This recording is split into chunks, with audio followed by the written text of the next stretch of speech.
Yale wasn't really on my radar. I applied to engineering schools, actually.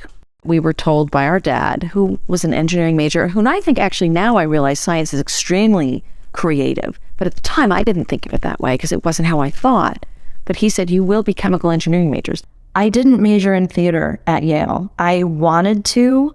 My parents, I was very lucky. They paid for my college education.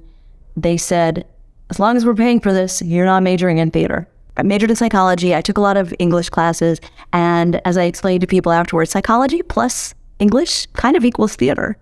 One of the reasons I really wanted to go to Yale was because they had so many amazing singing groups. So of course I auditioned freshman year, and very sadly I was not chosen to be in one of the singing groups. So I joined freshman chorus, and I did that for the first semester. And then I got so involved at the Yale Daily News.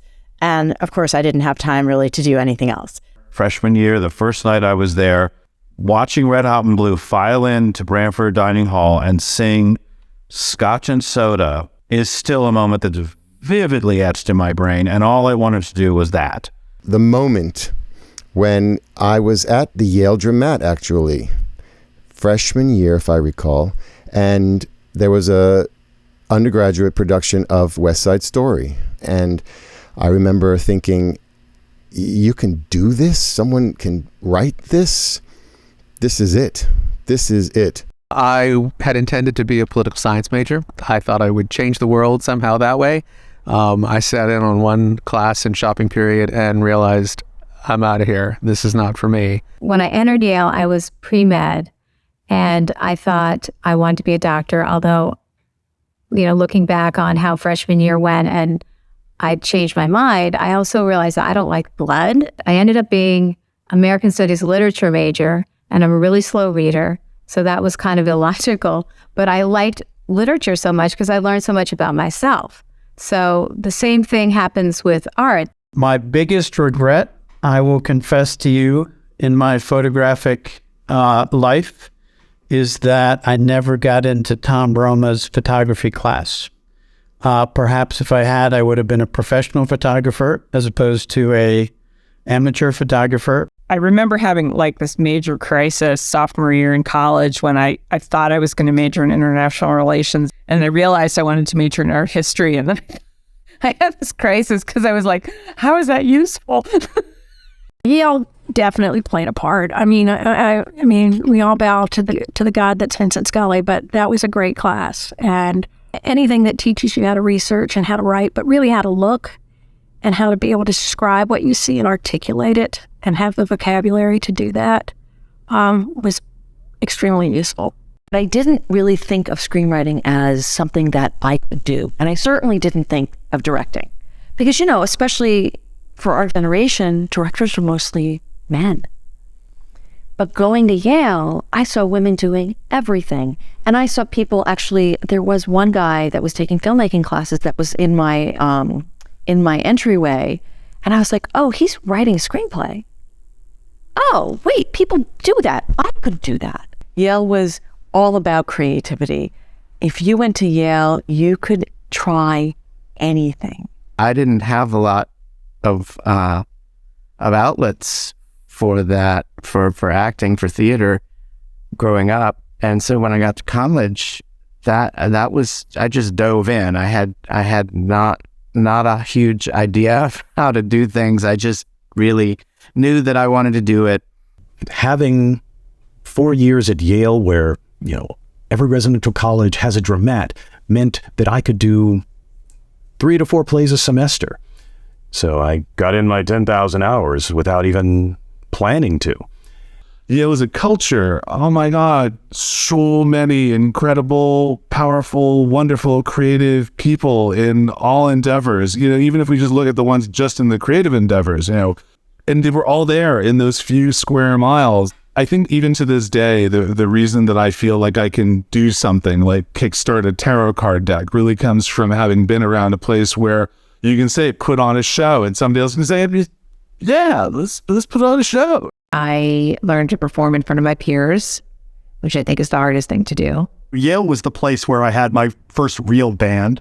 The Rayfuls were a short-lived phenomenon, but 35 years later, people still remember a few of those songs, which is kind of a big deal. I feel like my ability to do many things comes from my time at Yale. I mean, dramat, architecture, lots of time at Phoebus, and working in the dining hall. I mean, I managed to do all of those things and somehow, find some time to sleep too. What I really took away from Yale was the whole idea of a liberal arts education.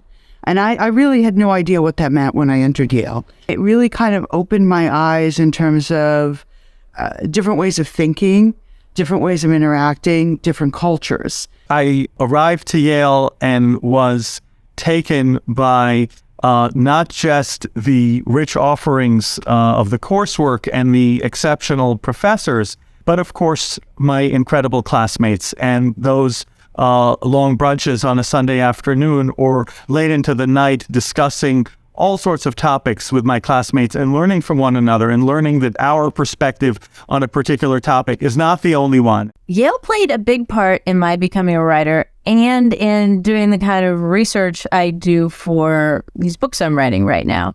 As a humanities major, I just, I dug into these themes that are now coming alive in my stories. I knew from the senior year of high school that this is what I wanted to do. And I did major in film studies, though I honestly don't think that mattered as much on my resume as just graduating from Yale did. A few years ago, I was talking with a friend who happens to be a classmate of ours and was telling him some stories about some of the incredibly obsessive things I've done that are coffee related. And hearing that, he laughed, and it encouraged me to write a blog about it. The idea for Am I There Yet came from a conversation that I had maybe a month or so after our 25th reunion. And Steve Lefkowitz had come into New York, and he said, I think you've spent so much time, your whole life, you've spent trying to get to there that you don't have any idea how much you've accomplished and how far you've come. I sat down with my freshman year bunkmate, one Itamar Kabovi, and at his urging, I wrote down like a Venn diagram of all the things that I cared about. And when I asked myself what was the one thing at the center of all of those circles, it was songs. So I teamed up with classmate and elementary school friend, Max Page, and we put together an exhibit. With friends from Yale, John Brick, John Hornung, Laura Ayers-Brennan, Margaret Young, Amy Lynn Fishkin. We started Open Door Theater right out of college and went to rural communities in Pennsylvania. We did a lot of listening to people who lived very differently than we had. I ran into Scott Frankel, who was music directing from the piano, and I said, "Oh, Scott, I just wanted to let you know that you ruined my life." And he said, "Why?" He says, "Because I could have been a doctor, but you were just so amazing." And that show blew my mind, and the rest is history. I feel really lucky to have gone to Yale and met the number of people I've met that are still with me today and that I still want to collaborate with and want to do more with. I think if I hadn't gone to Yale, even though it was a very long path from Yale to me finding my creative outlet, I never would have found it.